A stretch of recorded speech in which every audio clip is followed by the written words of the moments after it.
Hello viewers, প্রথমেই সুখবর। ১৯তম শিক্ষক নিবন্ধনের সার্কুলার প্রকাশ, যা বলছে এনটিআরসি এর সূত্র। Update ১৯ November ২০২৪। ভিউয়ার্স, চলুন এ বিষয়ে আমরা জেনে নিই পুরো বিস্তারিত। আশা করি ততক্ষণ পর্যন্ত সঙ্গে থাকবেন।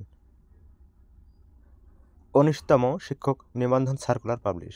সম্মানিত ভিউয়ার্স, চলুন জেনে নিই বিস্তারিত। ১৮তম শিক্ষক নিবন্ধনের লিখিত পরীক্ষার ফল পুনর্মূল্যায়নের দাবি জানিয়েছে পরীক্ষার্থীদের একটি অংশ।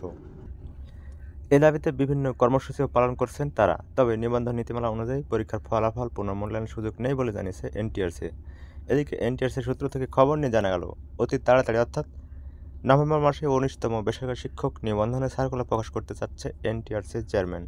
ভিউয়ার্স, অতি তাড়াতাড়ি যদি এনটিআরসির সূত্র ১৯তম নিবন্ধন সার্কুলার প্রকাশ করে, তবে সত্যিই সেটি অনেক আনন্দদায়ক যারা এনটিআরসির পরীক্ষার্থী রয়েছেন তাদের জন্য। তো ভিউয়ার্স, সবাই ভালো থাকবেন। এই পর্যন্তই আজকের ভিডিও। ধন্যবাদ।